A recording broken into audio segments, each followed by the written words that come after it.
She begins with a truth the world rarely says out loud. History is not just a record of what happened. It is a record of what someone wanted remembered. And when powerful women rise, fight, win, and reshape empires, someone always tries to bury them. Someone always tries to silence their names, distort their victories, or pretend they never stood on the battlefield at all. This story reaches across centuries of dust, silence, and forgotten ink to bring those women back.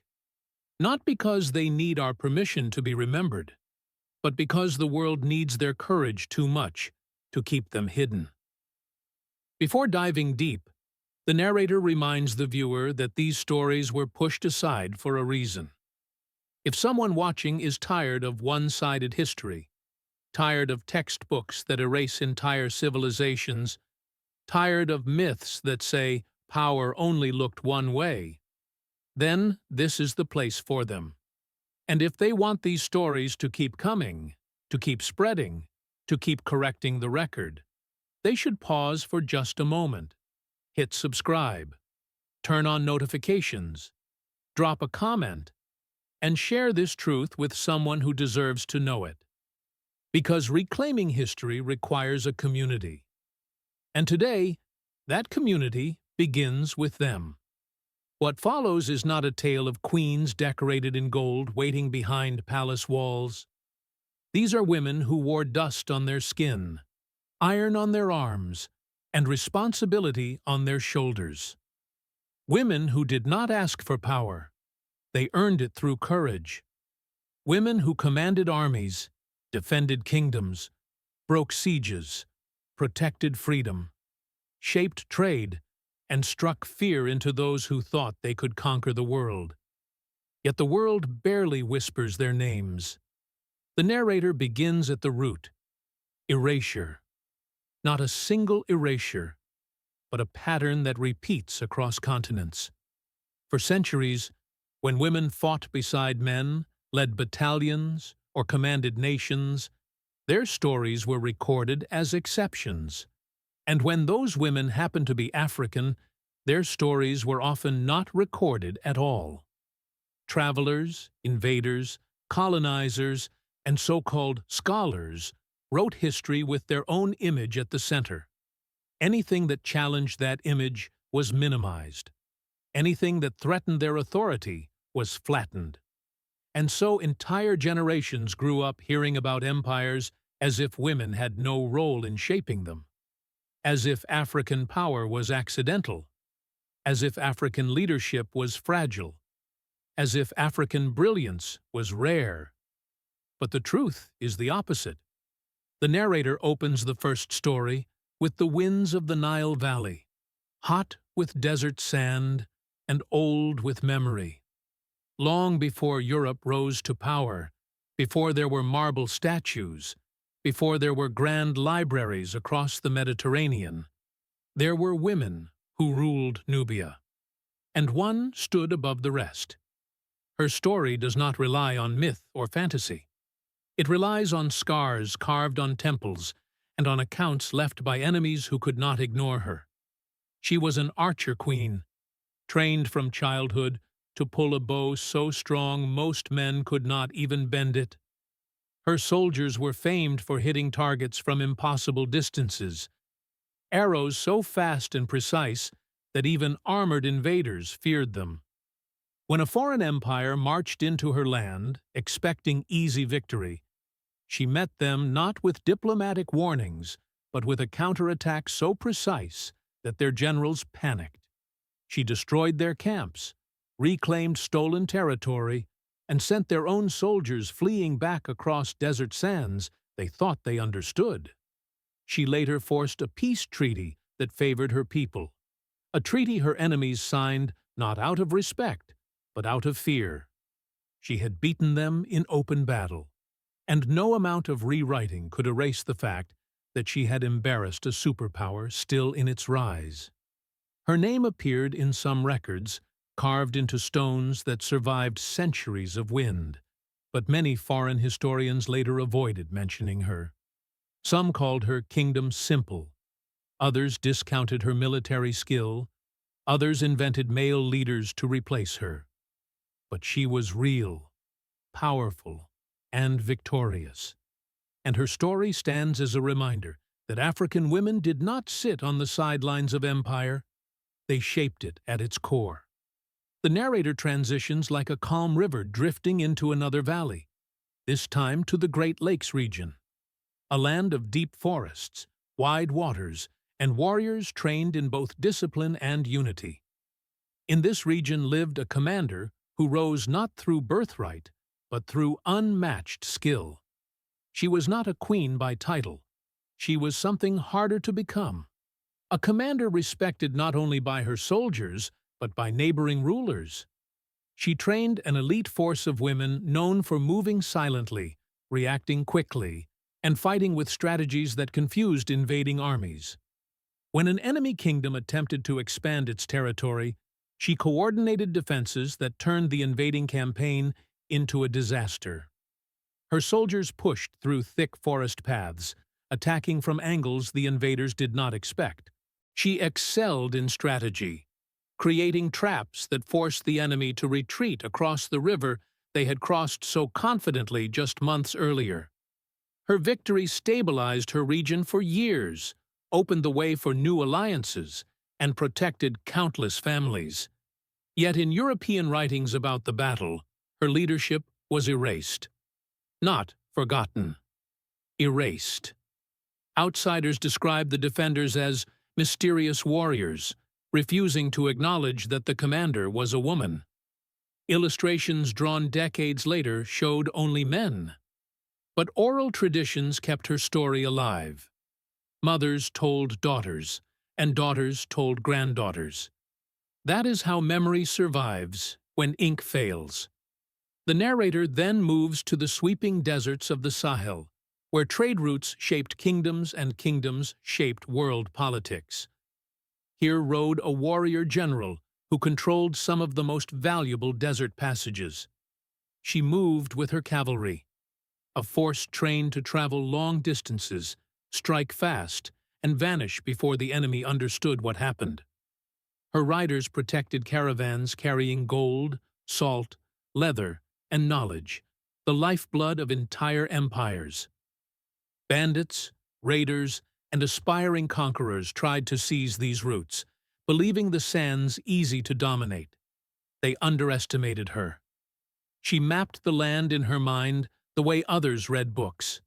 She knew where the dunes moved, where the wind whispered warnings, where an ambush would succeed, and where it would fail. She used her understanding of terrain to trap enemy forces in narrow passes, where her cavalry swept through with decisive force. She defeated groups larger than her own, showing that intelligence, not just strength, determines victory. Her legacy became complicated centuries later. New rulers wanted their own history to appear self-made. They erased her because they did not want a woman remembered as the architect of their stability. So her victories became anonymous cavalry triumphs, and her leadership faded from written memory. But traces remain in desert songs, in stories told by traveling families, in the admiration given to a nameless desert storm who humbled those who tried to control the Sahel. The narrator then turns toward mountains, toward a sacred city hidden between cliffs and green valleys. This city depended not on royal armies, but on people who worked the land, shaped pottery, raised families, and lived in harmony with the mountain spirits. When a hostile force approached, better armed and more confident, the people were terrified. They had no standing army, no vast kingdom behind them.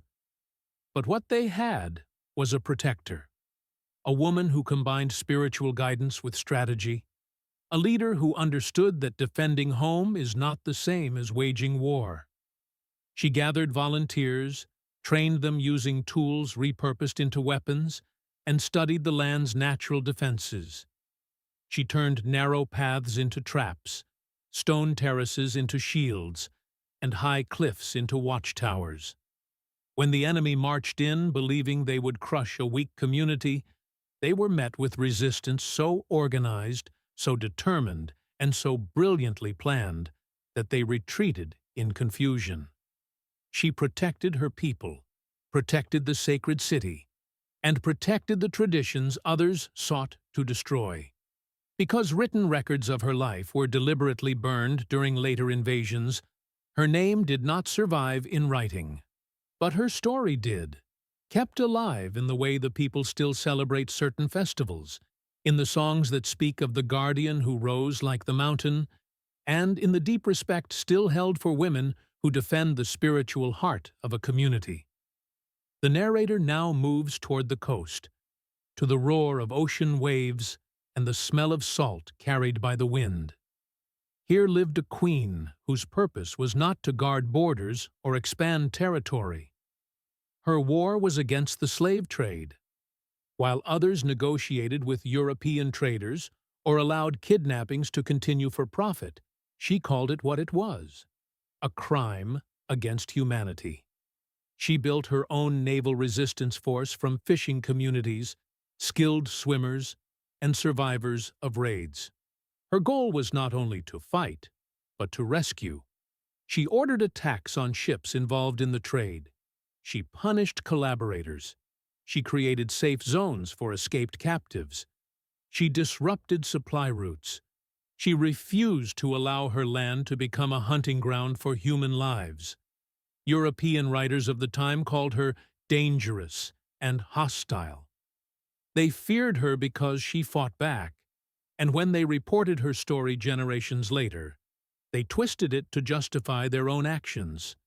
They painted her as a disturbance to civilization, avoiding the truth that she was fighting for freedom long before abolition became a global movement. Her resistance forced certain coastal regions to rethink their alliances, slowed down slave trading operations, and saved countless people. But because acknowledging her strength would expose the brutality of European actions, her name faded from official records, surviving only in local memory. At this point in the script, the narrator steps back, not to slow the story, but to reveal the pattern connecting these women. Why were they erased? Why do their stories appear incomplete, fragmented, or distorted? The narrator explains in clear, direct words. Empires write history to serve their own egos. They hide defeats. They silence voices that challenge their image. And nothing challenged them more than powerful black women who proved, again and again, that leadership is not tied to gender, and power is not tied to whiteness. Colonial writers did not want European audiences to know that African women commanded armies, that African women negotiated peace, that African women protected huge regions, that African women built economies, defended nations, and shaped the course of entire continents. If people knew this, they would question everything else they had been told. So the stories were rewritten, minimized, buried. The narrator describes the cost of this erasure, not only in history books, but in the minds of modern people. When girls grow up without seeing women like them at the center of stories, they may believe leadership is rare for them. When people grow up seeing Africa portrayed only through tragedy, they miss centuries of brilliance. When the world sees only the version of history written by conquerors, it fails to understand the deep roots of African power. These women mattered not only because they led armies, but because their leadership shaped identity, culture, and possibility. From here, the narrator shifts to a reflective, emotional tone. She speaks of ruins scattered across landscapes where these women once walked, of pottery shards showing scenes of battle, of oral stories whispered by elders around fires, of carvings that survived the collapse of kingdoms. The evidence is still there, not always in books, but in the land itself, in traditions, in the strength of communities that remember what others forgot. Her voice deepens as she explains that recovering history is not about rewriting the past. It is about restoring truth. It is about giving credit where credit was stolen. It is about honoring lives that influenced generations. And it is about reminding the world that Black excellence is not new or rare. It is ancient, continuous, and deeply embedded in the story of humanity. She tells the viewer that remembering these women is an act of justice. They did not ask for glory. They fought because their people needed them. They sacrificed because someone had to stand between danger and survival. They carried burdens few could handle. And even if the world tried to erase their names, their actions carved themselves into the bones of history. In the final stretch of the script, the narrator quiets her tone, almost like a storyteller leaning closer to the listener. She explains that these women were not supernatural heroes. They were human beings who rose during moments of crisis. Their courage was not a legend, it was a decision. Their leadership was not magic, it was earned through resilience, intelligence, and heart. She reflects on how many other stories still remain hidden. How many brave women fought battles that were never recorded? How many shaped nations in ways the world will only discover centuries later? She says that uncovering these stories is not about the past alone. It is about shaping the future, about giving young people, especially young Black girls, heroes who look like them, about breaking the myth that Africa only received history instead of creating it, about ensuring that the next generation learns a truth the old world tried to bury. The narrator then speaks directly to the viewer, her tone firm and meaningful. If this story opened their eyes, if it stirred something, if it reminded them that the world is bigger than the textbooks they were given, then they should not let these women disappear again. She urges the viewer to hit the like button, not out of habit, but out of purpose. To subscribe, not simply to follow a channel, but to join a movement of restoring forgotten truths. To comment which warrior moved them the most, not for engagement, but to create a space where these names live again through discussion. And to share the video, not for numbers, but to spread a history that was denied for too long. She ends the story the way it began, powerful, simple, and true. They tried to erase these women. They tried to bury their victories. They tried to silence their legacy. But the narrator reminds the viewer of something deeper. Seeds grow in silence. Memory grows in silence. Truth grows in silence.